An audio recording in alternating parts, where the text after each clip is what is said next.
الحمد لله رب العالمين والصلاة والسلام على أشرف الأنبياء والمرسلين وعلى آله وأصحابه أجمعين وعلى من تبعهم بإحسان إلى يوم الدين أما بعد أعوذ بالله السميع العليم من الشيطان الرجيم من همزه ونفخه ونفسه پروگرام بندوں کے حقوق کی ایک اور کڑی لے کر آج میں آپ کی خدمت میں حاضر ہوں۔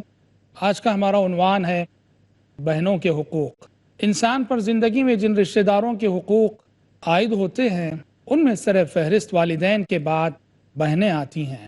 شریعت نے بھائیوں کو بہنوں پر حق ولایت عطا کیا ہے۔ حق ولایت کا مطلب یہ ہے کہ اگر باپ نہیں ہے تو بھائی ولی بن کر بہن کی شادی کرا سکتا ہے، بہن کا نکاح کرا سکتا ہے۔ شریعت نے بھائی کو جو حق ولایت عطا کیا ہے یہ صرف ایک اعزاز نہیں ہے بلکہ اعزاز سے بڑھ کر یہ ذمہ داری بھی ہے کہ بھائی بہنوں کا ذمہ دار ہوتا ہے۔ اور ویسے بھی بھائی اور بہنوں کے درمیان جذباتی تعلق ہوتا ہے، جذباتی محبت ہوتی ہے، جو محبت کے آپس میں ایک دوسرے کے تعاون اور ایک دوسرے کی مدد پہ ابھارتی ہے۔ اور بھائی اور بہن کی محبت کے جو جذبات ہوتے ہیں اس کے بڑے کرشمے ہوتے ہیں۔ بخاری شریف میں ایک واقعہ مروی ہے، ایک صحابی انس بن نضر رضی اللہ تعالی عنہ، ان کی بہن تھی جن کا نام تھا ربیہ۔ حضرت ربیہ رضی اللہ تعالی عنہ کا جھگڑا ہو گیا ایک دوسری خاتون کے ساتھ اور انہوں نے اس خاتون کا دانت توڑ دیا۔ مظلوم عورت کے رشتہ دار نبی کریم صلی اللہ علیہ وسلم کی خدمت میں آئے اور آ کر قصاص کا مطالبہ کیا، اس لیے کہ شریعت کہتی ہے کہ کوئی ناحق کسی کو نقصان پہنچاتا ہے تو بدلے میں ویسا نقصان اس کا بھی پہنچایا جا سکتا ہے۔ نبی کریم صلی اللہ علیہ وسلم نے انس بن نضر رضی اللہ تعالیٰ عنہ کو بلا بھیجا۔ انس بن نضر رضی اللہ تعالیٰ عنہ آئے اور انہوں نے نبی کریم صلی اللہ علیہ وسلم سے درخواست کی، کہا کہ اللہ کے نبی، میں مانتا ہوں کہ میری بہن سے غلطی ہو گئی ہے، ان سے درخواست کریں کہ میری بہن کو معاف کر دیں۔ پر مظلوم عورت کے رشتہ داروں نے معاف کرنے سے انکار کر دیا۔ حضرت انس بن نضر رضی اللہ عنہ نے کہا کہ اگر وہ معاف نہیں کرنا چاہتے ہیں تو اللہ کے نبی میں ایک دانت کی دیت دے دوں گا، ان سے کہیے کہ دیت لے کر میری بہن کو معاف کر دیں۔ اور شریعت میں ایک دانت کی دیت 5 اونٹ، کوئی ناحق کسی کا دانت توڑے تو اس کی دیت ہوتی ہے 5 اونٹ، مظلوم کو 5 اونٹ دیے جائیں۔ پر وہاں مظلوم عورت کے رشتہ دار دیت لینے کے لیے بھی تیار نہیں تھی، وہ مصر تھے قصاص پر، بدلہ لینے پر، حضرت ربیہ کا دانت توڑنے پر۔ نبی کریم صلی اللہ علیہ وسلم نے انس رضی اللہ عنہ سے کہا کہ اے انس، اب تو قصاص کے سوا کوئی راستہ نہیں ہے۔ حضرت انس بن نضر رضی اللہ عنہ نے کہا یا رسول اللہ تکسر ثنیۃ الربیہ، اللہ کے نبی کیا میری بہن ربیہ کے دانت توڑے جائیں گے؟ نبی کریم صلی اللہ علیہ وسلم نے کہا کہ کتاب اللہ القصاص، کہا کہ انس اللہ کی کتاب کا حکم قصاص کا ہے۔ سورہ مائدہ میں اللہ تعالیٰ نے فرمایا وَكَتَبْنَا عَلَيْهِمْ فِيهَا أَنَّ النَّفْسَ بِالنَّفْسِ وَالْعَيْنَ بِالْعَيْنِ وَالْأَنْفَ بِالْأَنْفِ والأذن بالأذن والسن بالسن والجروح قصاص، کہ ہم نے توریت میں بات لکھ دی تھی کہ کوئی ناحق کسی کی جان لے تو بدلے میں اس کی جان لی جائے، کوئی ناحق کسی کی آنکھ پھوڑے تو بدلے میں اس کی آنکھ پھوڑی جائے، کوئی ناحق کسی کا کان کاٹے تو بدلے میں اس کا کان کاٹا جائے، کوئی ناحق کسی کا دانت توڑے تو بدلے میں اس کا دانت توڑا جائے، کوئی ناحق کسی کو زخمی کرے تو بدلے میں اسے زخمی کیا جائے۔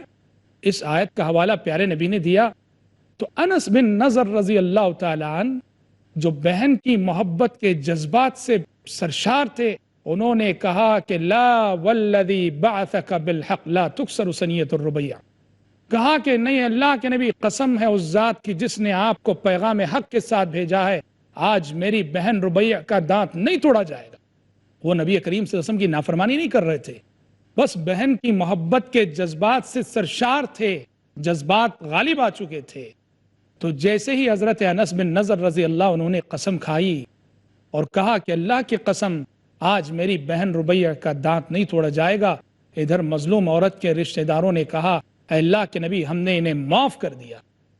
تو نبی کریم صلی اللہ علیہ وسلم نے اس وقت فرمایا ان من عباد اللہ من لو اقسم علی اللہ لا برہ، اس دنیا میں اللہ کے کچھ بندے ایسے ہوتے ہیں کہ اگر وہ کسی معاملے میں اللہ کے نام کی قسم کھا لیتے ہیں تو رب العالمین 7ویں آسمان کے اوپر سے ان کی قسم کی لاج رکھ لیتا ہے۔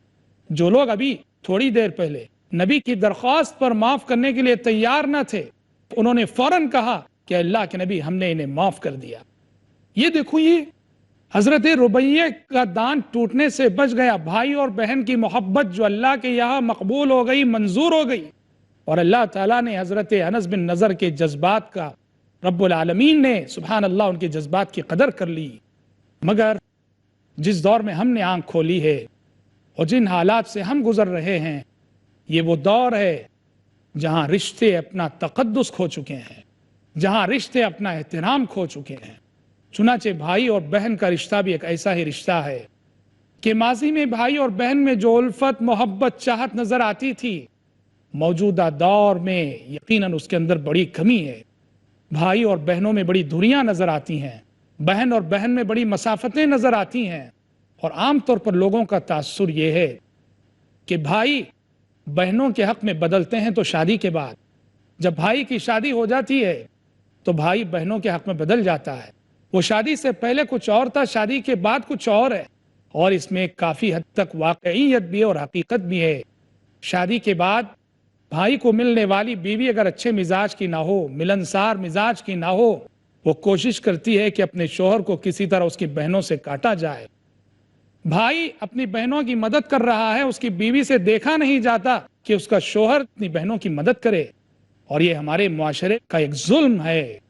ایک طرف اگر کئی گھروں کی کہانی یہ ہے کہ بھائی بہنوں کے ساتھ مل کر اپنی بیوی پہ ظلم کرتا ہے، تو ایک طرف یہ ہے کہ بھائی بیوی کے ساتھ مل کر بہنوں پہ ظلم کرتا ہے، اور دونوں ہی باتیں غلط ہیں۔ بہن کے ساتھ مل کر بیوی پہ ظلم کرنا اور بیوی کے ساتھ مل کر بہن پہ ظلم کرنا، دونوں ہی باتیں غلط ہیں۔ یہاں ایک مرد کی ذمہ داری ہوتی ہے کہ وہ اپنی بیوی اور اپنے بہنوں کے درمیان ماحول کو مینٹین کرے، اس کی ذمہ داری بنتی ہے۔ اس کے اندر دور اندیشی ہونی چاہیے، سمجھداری ہونی چاہیے، تبھی وہ اس محبت کے ماحول کو مینٹین کر سکتا ہے۔ مسائل پیدا ہوتے ہیں، لیکن مسائل حل کرنے والا مزاج اور مسائل حل کرنے والا ذہن اگر ہم رکھیں گے، بڑے بڑے مسائل خود بخود ختم ہو جاتے ہیں۔ ایک صحابی نبی کریم صلی اللہ علیہ وسلم کی خدمت میں آئے اور آ کر انہوں نے عرض کیا کہ اللہ کے نبی، میرے حسن سلوک کے سب سے زیادہ حقدار کون؟ آپ نے کہا تمہاری ماں۔ کہا اس کے بعد کون؟ آپ نے کہا تمہارا باپ۔ کہا اس کے بعد کون؟ آپ نے کہا اختک، تمہاری بہن۔ تو دیکھو، ماں باپ کے بعد نبی کریم صلی اللہ علیہ وسلم نے بہن کا ذکر کیا، اور سبحان اللہ، بیٹیوں کو پالنے پر والد کو جو بشارتیں سنائی گئی ہیں، یہی فضیلت بھائیوں کو بھی بتائی گئی ہے اگر وہ بہنوں کے ساتھ حسن سلوک کرتے ہیں اور ان کی تربیت کرتے ہیں۔ چنانچہ ابو سعید خدری رضی اللہ عنہ فرماتے ہیں کہ جو شخص 3 بہنوں کو پالتا ہے، ان کی پرورش کرتا ہے، ان کی نگہداشت کرتا ہے، تو اللہ تبارک و تعالیٰ اس کے بدلے اسے جنت عطا کرے گا۔ تو بہنوں کے ساتھ حسن سلوک کرنا اور ان کے حقوق کو ادا کرنا، یہ جنت پانے کا بہت بڑا ذریعہ ہے۔ صحابہ کرام رضوان اللہ علیہم اجمعین میں سے حضرت جابر رضی اللہ تعالیٰ عنہ نے بہنوں کے ساتھ ایک بھائی کا سلوک کیسے ہونا چاہیے اور ایک بھائی بہنوں کے جذبات کا کیسے لحاظ رکھے، بہترین نمونہ پیش کیا۔ حضرت جابر 9 بہنیں تھیں ان کی، اور 9 بہنوں کے اکیلے ایک بھائی تھے حضرت جابر رضی اللہ تعالیٰ عنہ۔ ہوا یہ کہ حضرت جابر کے والد جن کا نام تھا عبداللہ بن حرام الانصاری رضی اللہ عنہ، غزوہ احد کا موقع ہے اور کل جنگ شروع ہونے والی ہے۔ عبداللہ بن حرام الانصاری رضی اللہ عنہ جو اپنے دل میں شوق شہادت لیے ہوئے تڑپ رہے تھے، انہوں نے جنگ میں شرکت کا ارادہ کر لیا۔ جنت کی طلب ایسی تھی، گھر میں 9 بچیوں کو رکھ کر بھی، بیٹیوں کو رکھ کر بھی انہوں نے جنگ میں شریک ہونے کا فیصلہ کیا۔ کل صبح جنگ شروع ہونے والی ہے۔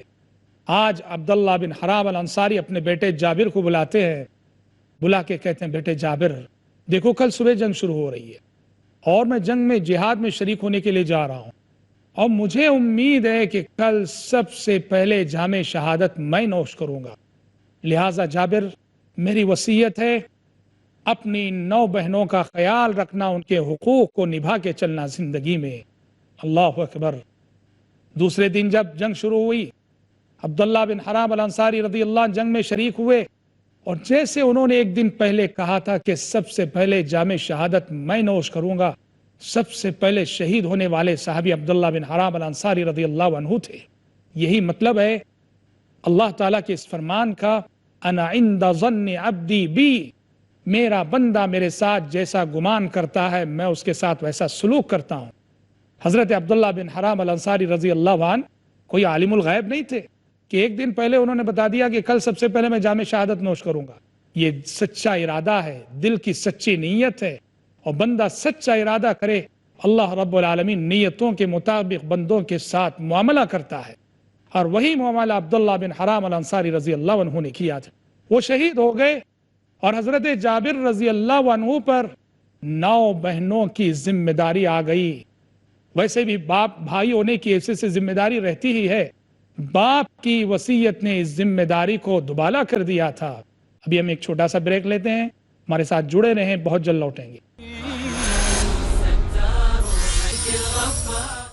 تو ہم کہہ رہے تھے بریک سے قبل کہ حضرت جابر رضی اللہ تعالیٰ عنہ 9 بہنوں کے ایک بھائی تھے اور ان کے باپ وصیت کر گئے تھے۔ اس وصیت کو انہوں نے کیسے نبھایا اور بہنوں کے لیے کیسی قربانی دی۔ حدیثوں میں آتا ہے کہ ایک مرتبہ سفر میں حضرت جابر رضی اللہ عنہ نبی کریم صلی اللہ علیہ وسلم کے ساتھ تھے۔ آپ صلی اللہ علیہ وسلم نے چلتے چلتے حضرت جابر سے پوچھا کہ آپ نے شادی کر لی ہے؟ حضرت جابر نے کہا کہ ہاں اللہ کے نبی۔ آپ نے پوچھا ابکرن ام سیبہ، کنواری لڑکی سے شادی کی ہے یا شوہر دیدہ بیوہ سے شادی کی ہے؟ حضرت جابر رضی اللہ عنہ نے کہا کہ بل سیبہ، میں نے بیوہ عورت سے شادی کی ہے۔ تو نبی کریم صلی اللہ علیہ وسلم نے فرمایا فَهَلَّا بِكْرًا تُلَاعِبُهَا وَتُلَاعِبُكَ، کہا کہ جابر کنواری لڑکی سے شادی کرتے پھر زندگی کا مزہ دیکھتے۔ تو حضرت جابر نے کہا کہ اللہ کے نبی بات دراصل یہ ہے کہ میرے باپ نے انتقال سے پہلے مجھے وصیت کی تھی اور میں ان 9 بہنوں کا بھائی ہوں، اس لیے میں نے ایک بیوہ عورت سے شادی کرنی مناسب سمجھی تاکہ بہنوں کو جب ضرورت پڑے تو میری اہلیہ ان کے کام آ سکے، ان کی خدمت کر سکے وقت ضرورت۔ کنواری لڑکی کو اگر لاتا تو شاید وہ کما حق و خدمت نہ کر پاتی، اس لیے میں نے بیوہ عورت سے شادی کی ہے۔ غور کرنے کی بات ہے، بہنوں کی خاطر کتنی بڑی قربانی حضرت جابر رضی اللہ تعالیٰ عنہ نے دی ہے، اور اس قربانی کے ذریعے حضرت جابر رضی اللہ عنہ نے تمام بہنوں کے بھائیوں کو یہ پیغام دیا ہے کہ وفادار بھائی وہ ہے جو زندگی میں ہر قدم بہنوں کے جذبات کا لحاظ رکھ کے چلتا ہے۔ ایک صحابی نبی کریم صلی اللہ علیہ وسلم کی خدمت میں آئے، سنن نسائی کی روایت ہے، آ کے کہنے لگے اللہ کے نبی، میری ایک بہن تھی جنہوں نے حج کرنے کی نذر مانی تھی، اس نذر کے پوری ہونے سے پہلے وہ انتقال کر گئیں، تو لہٰذا کیا میں اس نذر کو پوری کر سکتا ہوں؟ آپ صلی اللہ علیہ وسلم نے کہا بتاؤ، اگر تمہاری بہن پہ قرض ہوتا تو اس کے ذمہ دار ہوتے کہ نہیں تم؟ ادا کرتے کہ نہیں تم؟ کہا کہ بالکل ادا کرتا۔ کہا جس طرح اپنی بہن کے قرض کی ادائیگی کے ذمہ دار ہو تم، اس شرعی فریضے کی ادائیگی کے بھی تم ذمہ دار ہو، تو لہٰذا ان صحابی کو اپنی بہن کی مانی ہوئی نذر پوری کرنی پڑی۔ اور جب بہنوں کے حقوق کی بات آتی ہے تو ہم صرف بھائیوں کی حد تک اپنے موضوع کو محدود نہیں کریں گے، بہنوں کے حقوق خود بہنوں پہ بھی واجب ہوتے ہیں، بہن کے بہن سے بھی کچھ تقاضے ہوتے ہیں۔ ابن ماجہ کی روایت ہے، ایک خاتون نبی کریم صلی اللہ علیہ وسلم کی خدمت میں آئی اور آ کر عرض کیا کہ اللہ کے نبی، میری بہن تھیں جنہوں نے 2 مہینے روزے رکھنے کی نذر مانی تھی اور وہ نذر پوری نہ ہو سکی، انتقال کر گئیں، کیا میں یہ نذر پوری کروں، وہ روزے رکھوں؟ آپ صلی اللہ علیہ وسلم نے ان سے کہا کہ بتاؤ، اگر تمہاری بہن پہ کوئی قرض ہوتا تو تم ادا کرتی کہ نہیں؟ کہا کہ ضرور ادا کرتی۔ کہا ویسے ہی اللہ تعالیٰ کا قرض ادا کرو۔ تو یہ روایت جہاں یہ سبق دیتی ہے کہ بہن بہن کے روزے قضا کرے گی وفات کے بعد، وہی یہ سبق بھی دیتی ہے یہ روایت کہ اگر کسی خاتون پہ قرض رہا ہے، وہ قرض چھوڑ کے انتقال کی ہوئی ہے، تو بہنوں کی ذمہ داری بنتی ہے کہ کوشش کرے اس قرض کو ادا کرنے کی۔ اور اس سے قبل ہم نے جو روایت سنائی تھی اس سے بھی یہ سبق ملتا ہے، بھائیوں کی بھی ذمہ داری بنتی ہے کہ وہ کوشش کرے اپنی بہن کے قرض کو ادا کرنے کی۔ ام المومنین میمونہ رضی اللہ عنہا، نبی کریم صلی اللہ علیہ وسلم ایک مرتبہ ان کے گھر گئے تو ام المومنین نے دودھ پیش کیا، آپ صلی اللہ علیہ وسلم نے دودھ پی لیا اور پوچھا کہ یہ دودھ کہاں سے آیا ہوا تھا؟ میمونہ رضی اللہ عنہا نے کہا کہ اللہ کے نبی، میری بہن حزیلہ بنت الحارث نے یہ دودھ بھیجا تھا۔ نبی کریم صلی اللہ علیہ وسلم نے فوراً حضرت میمونہ سے کہا کہ میمونہ، تمہاری بہن حزیلہ کو اپنا وہ غلام دے دو جو تم آزاد کرنا چاہ رہی تھی۔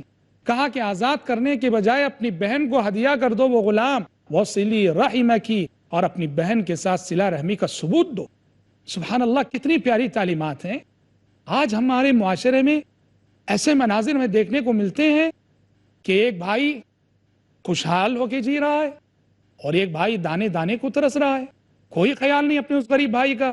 ایک بہن بہت اچھی حالت میں جی رہی ہے، دوسری بہن بیچاری غربت کی ماری ہوئی ہے، اور اس بہن کو کبھی توفیق نہیں ہوتی کہ اپنی غربت کی ماری بھی اس بہن کے حقوق کا لحاظ رکھے۔ نبی کریم صلی اللہ علیہ وسلم کا معاملہ سگی بہنیں چھوڑیے، آپ کا یہ اسوہ ملاحظہ کیجئے کہ غزوہ حنین کے موقع پر قبیلے حوازن کے جو قیدی گرفتار ہوئے، ان میں آپ صلی اللہ علیہ وسلم کی بہن بھی تھیں۔ کون سی بہن؟ رضائی بہن، دودھ شریک بہن، جن کا نام شیمہ ہے۔ حلیمہ سعدیہ کے گھر بچپن میں رضاعت ہوئی تھیں۔ شیمہ نبی کریم صلی اللہ علیہ وسلم کی رضائی بہن تھیں۔ جیسے ہی آپ کو پتہ چلا کہ یہ شیمہ ہیں، آپ صلی اللہ علیہ وسلم نے اپنی اس رضائی بہن کے لیے اپنی چادر بچھا دی، اور شیمہ آپ صلی اللہ علیہ وسلم کے اس احسان اور اس حسن سلوک سے متاثر ہو کر ایک تو ایمان لائی اور خوشی خوشی اپنے گھر لوٹیں۔ حالانکہ رضاعت کے رشتے کے تحت ویسے کوئی واجبات اور حقوق عائد نہیں ہوتے، لیکن سبحان اللہ، پیارے نبی صلی اللہ علیہ وسلم نے اپنی اس رضائی بہن کے ساتھ یہ سلوک کر کے جو نسبی بھائی بہن ہوتے ہیں انہیں ایک پیغام دیا ہے، انہیں ایک میسیج دیا ہے۔ حضرات، بہنوں کے حقوق کی بات جب چل رہی ہے تو بہنوں کا ایک عظیم حق جو دیا جانا چاہیے اور آج ہمارا معاشرہ نہیں دے رہا ہے، حق میراث ہے۔ بہنوں کا عظیم حق ہے جو شریعت کی جانب سے متعین کردہ ہے۔ زید، فرض کریں کہ زید کا انتقال ہو گیا، زید کے بیٹے ہیں، اس کی بیٹیاں ہیں، شریعت نے زید کے مال میں بیک وقت اس کے بیٹوں کو بھی حقدار قرار دیا، اس کی بیٹیوں کو بھی حقدار قرار دیا ہے۔ لیکن افسوس ہے کہ جس معاشرے میں ہم نے آنکھ کھولی ہے، بہت کم بھائی ہیں جو اپنی بہنوں کو وراثت میں حق دیتے ہیں۔ یہ کہہ کے ان کا حق ہضم کیا جاتا ہے، ہڑپ کیا جاتا ہے کہ جو کچھ خرچ کرنا تھا ہم نے تمہاری شادی میں خرچ کر دیا ہے۔ ڈرنا چاہیے ایسے لوگوں کو، ڈرنا چاہیے ایسے لوگوں کو۔ سخت وعید قرآن مجید نے سنائی ہے ان لوگوں کو جو حق میراث کسی صاحب حق کو نہیں دیتے ہوں۔ سورہ نساء کے دوسرے رکوع میں اللہ تبارک و تعالیٰ نے جہاں میراث کے احکامات بتائے تو وہاں اللہ تعالیٰ نے اس آیت پر میراث کے احکامات بتانے کے بعد آخری آیت یہ ذکر کی ہے، وَمَن يَعْصِ اللَّهَ وَرَسُولَهُ وَيَتَعَدَّ حُدُودَهُ يُدْخِلْهُ نَارًا خَالِدًا فِيهَا وَلَهُ عَذَابٌ مُهِينٌ۔ جو اللہ اور اس کے رسول کی نافرمانی کرے اور اللہ کے حدود کو پامال کرے، اللہ تعالیٰ ایسے شخص کو نار جہنم میں داخل کرے گا جہاں وہ رسوائی کی حالت میں ہمیشہ ہمیشہ کے لیے رہے گا۔ میراث کے احکامات کے فوراً بعد اس آیت کے آنے کا مطلب یہ ہوا کہ جو شخص بھی حق میراث کے حقدار تک پہنچنے میں رکاوٹ بنتا ہے وہ شخص اس وعید کا مستحق ہے۔ آج جو شخص اپنی بہن کی ایک بالش زمین پہ بھی قبضہ کر رہا ہے، اسے اللہ تبارک و تعالیٰ کے اس قانون مکافات کو مد نظر رکھنا چاہیے کہ طوقہ من 7 اراضین یوم القیامہ۔ جو شخص اس دنیا میں ایک بالش زمین بھی ناحق کسی کی ہضم کرتا ہے، کل قیامت کے روز اس کے گلے میں 7 زمینوں کا طوق ڈالا جائے گا، 7 زمینوں کا طوق ڈالا جائے گا۔ تو لہٰذا آج ایک بالش زمین بھی اگر آپ ہڑپ کرتے ہیں اس وعید کے مستحق ٹھہریں گے۔ اور پھر یہ بات بھی یاد رہے، یہ حق وراثت جو زیورات کی شکل میں ہوتا ہے، مال و دولت کی شکل میں ہوتا ہے، زمین اور جائیداد کی شکل میں ہوتا ہے، اگر آج آپ اپنی بہنوں کا یہ حق وراثت ادا نہیں کریں گے تو کل حشر کے میدان میں یہ حق نیکیوں کی شکل میں ادا کرنا پڑے گا۔ آپ کی نمازیں، آپ کی عبادتیں، آپ کی ریاضتیں، آپ کی تلاوت، آپ کا ذکر، آپ کا صدقہ، آپ کے حسنات، آپ کی بھلائیاں اور آپ کی نیکیاں، یہ ساری کی ساری بہنوں کو دی جائیں گی۔ اس لیے کہ اللہ کے پاس قانون ہے، کسی انسان نے کسی انسان کو ستایا ہو، کسی انسان نے کسی انسان پہ ظلم کیا ہو تو قیامت کے روز اس کا بدلہ اس انداز میں دیا جائے گا کہ ظالم کی نیکیاں لے کر مظلوم کو دے دی جائیں گی، اور تب بھی اگر حقوق ختم نہیں ہوتے ہیں تو مظلوم کے گناہ اٹھا کر ظالم پر ڈال دیے جائیں گے۔ مشہور حدیث ہے جسے حدیث مفلس کہا جاتا ہے، صحابہ کرام رضوان اللہ علیہ مجمعین سے نبی کریم صلی اللہ علیہ وسلم نے پوچھا تھا، جانتے ہو مفلس کسے کہتے ہیں؟ صحابہ نے کہا کہ ہماری نظروں میں تو مفلس وہ ہے جس کے پاس نہ درہم ہو، نہ دینار ہو، نہ دولت ہو، نہ پیسہ ہو۔